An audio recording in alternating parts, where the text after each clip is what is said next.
Break के बाद फिर से आप सभी का स्वागत है। धमतरी में शिक्षक भर्ती के नाम पर ठगी का सनसनीखेज मामला सामने आया है। आरोप है कि समग्र शिक्षा में पक्की नौकरी दिलाने का झांसा देकर करीब 9 लाख रुपए लिए गए। पीड़ित ने आरोप लगाया कि आरोपी ने प्रति उम्मीदवार 2.5 लाख रुपए मांगे। अगस्त 2025 से जनवरी 2026 तक 6,59,000 रुपए ऑनलाइन और 2,50,000 रुपए नगद दिए गए, लेकिन नौकरी नहीं मिली, रकम भी वापस नहीं हुई। अब मगरलोड पुलिस आरोपी की तलाश में जुट गई है। देखिए एक खास रिपोर्ट। नौकरी का सपना और 9 लाख की ठगी का खेल। धमतरी में नौकरी के नाम पर ठगी का ऐसा मामला सामने आया जिसने नौकरी की तलाश कर रहे युवाओं को हैरान कर दिया। यहां एक युवक पर समग्र शिक्षा में पक्की नौकरी दिलाने का झांसा देकर करीब 9 लाख रुपए ठगने का आरोप लगा है। मामला मगरलोड थाना क्षेत्र का है। कहानी की शुरुआत जुलाई 2025 से होती है। उस वक्त व्यावसायिक शिक्षक परीक्षा परिणाम को लेकर आंदोलन चल रहा था। इसी दौरान हरिश्चंद्र की मुलाकात योगेंद्र कुमार देवांगन से हुई। शुरुआत में ये मुलाकात आम थी, लेकिन बातचीत आगे बढ़ी तो नौकरी का एक ऐसा ऑफर सामने आया जिसने पूरी कहानी की दिशा बदल दी। आरोप है कि योगेंद्र ने समग्र शिक्षा में अपनी पहुंच और प्रभाव होने का दावा किया। उसने भरोसा दिलाया कि वो पक्की नौकरी लगवा सकता है। इसके बदले प्रति उम्मीदवार 2.5 लाख रुपए की मांग की गई। हरिश्चंद्र को लगा कि शायद नौकरी पाने का रास्ता मिल गया है, लेकिन उसे क्या पता था कि नौकरी के इस वादे के पीछे कथित तौर पर ठगी का एक बड़ा खेल छिपा हो सकता है। मुलाकात के बाद शुरू हुआ नौकरी का झूठा खेल। पुलिस को दी गई शिकायत के मुताबिक आरोपी ने सिर्फ हरिश्चंद्र को ही नौकरी दिलाने का भरोसा नहीं दिया, बल्कि इसके 2 साथियों की नियुक्ति का भी दावा किया गया। हरिश्चंद्र ने अपनी नौकरी के साथ देवेश साहू और पुलस्त खुरसुनी की नियुक्ति के लिए भी आरोपी से सौदा किया। यानी अब एक नहीं 3 लोगों की नौकरी का सवाल था। प्रति उम्मीदवार 2.5 लाख रुपए की मांग के हिसाब से रकम जुटाई जाने लगी। भरोसा इतना था कि लाखों रुपए देने की तैयारी हो गई। यहीं से इस कहानी में असली सस्पेंस शुरू होता है।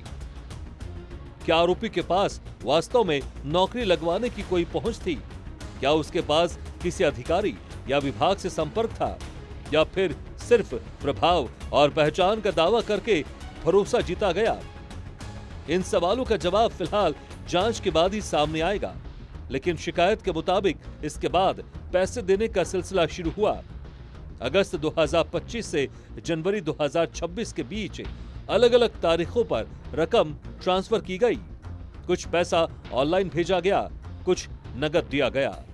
हर भुगतान के साथ नौकरी मिलने की उम्मीद और मजबूत होती गई, लेकिन समय गुजरता रहा, नौकरी नहीं मिली। यूपीआई से नकदी तक बढ़ता गया रकम का सिलसिला। शिकायत के मुताबिक अगस्त 2025 से जनवरी 2026 के बीच आरोपी को अलग अलग यूपीआई और बैंक खातों में 6,39,000 रुपए ऑनलाइन दिए गए। इसके अलावा 2,50,000 रुपए नकद का भी आरोप है। यानी कुल रकम करीब 8,89,000 रुपए तक पहुंच गई। अब सोचिए, एक व्यक्ति अपनी नौकरी के लिए पैसे दे रहा है, साथ में 2 और लोगों की नौकरी के लिए भी रकम दे रहा है, और हर बार उसे यही उम्मीद है कि अब नियुक्ति होने वाली है। लेकिन जब लाखों रुपए देने के बाद भी नौकरी का कोई रास्ता नहीं खुला तो शक गहराने लगा। आखिर पैसा लेने के बाद नौकरी क्यों नहीं मिली? क्या कोई प्रक्रिया वास्तव में चल रही थी, या शुरुआत से ही नौकरी के नाम पर लोगों को फंसाने की योजना थी? पीड़ित के मुताबिक जब नौकरी नहीं मिली तो रकम वापस मांगने की कोशिश की गई, लेकिन आरोप है कि पैसा भी वापस नहीं किया गया। इसके बाद मामला सीधे पुलिस तक पहुंचा। नौकरी गायब, पैसा गायब, फिर खुला ठगी का राज। जब इंतजार लंबा होता गया और नौकरी का कोई अता पता नहीं चला, तो हरिश्चंद्र ने पुलिस से शिकायत करने का फैसला किया। मगरलोड पुलिस ने शिकायत के आधार पर आरोपी योगेंद्र कुमार देवांगन के खिलाफ धोखाधड़ी का मामला दर्ज कर लिया। अब जांच एजेंसियों के सामने सबसे बड़ा सवाल यही है कि आखिर इस पूरे मामले का सच क्या है। क्या आरोपी ने वाकई नौकरी दिलाने के नाम पर पैसे लिए थे? क्या उसे किसी विभागीय अधिकारी या कर्मचारी का सहयोग था? क्या इससे पहले भी किसी और व्यक्ति से इसी तरह रकम ली गई थी? और सबसे अहम सवाल, क्या करीब 9 लाख रुपए की यह पूरी रकम सिर्फ इसी मामले तक सीमित है? पुलिस इन सभी पहलुओं की जांच कर रही है। ऑनलाइन ट्रांजैक्शन की जानकारी, बैंक खातों का रिकॉर्ड, यूपीआई भुगतान, नगद लेन देन और शिकायत में बताए गए दूसरे तथ्यों की जांच की जा रही है। जांच आगे बढ़ने के साथ ही इस कथित ठगी के पीछे छिपी पूरी कहानी सामने आने की उम्मीद है। फिलहाल आरोपी पुलिस की पकड़ से बाहर बताया जा रहा है और पुलिस उसकी तलाश में जुटी है। पुलिस की तफ्तीश और आरोपी की तलाश जारी। धमतरी का यह मामला सिर्फ करीब 9 लाख रुपए की कथित ठगी का मामला नहीं है। ये उस भरोसे की कहानी भी है जो नौकरी की उम्मीद में लोगों ने एक व्यक्ति पर किया। अब पुलिस आरोपी की तलाश कर रही है। जांच में यह साफ होना बाकी है कि पूरा घटनाक्रम किस तरह हुआ।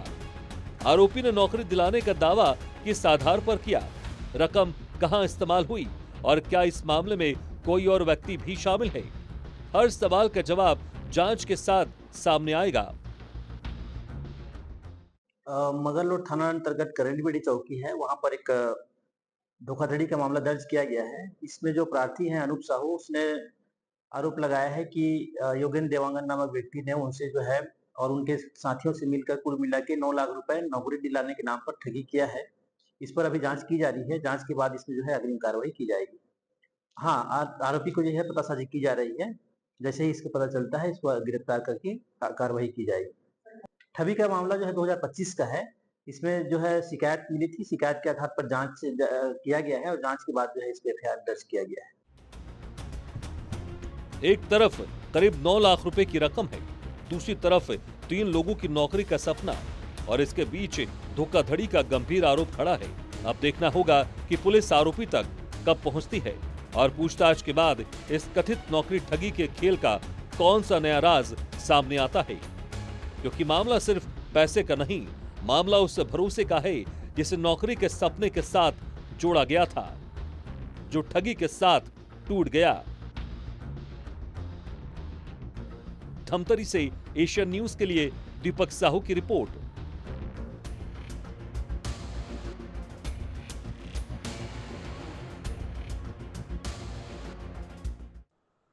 इसी के साथ क्राइम फाइल्स में फिलहाल इतना ही। खबरों का सिलसिला लगातार जारी है, आप देखते रहिए एशियन न्यूज।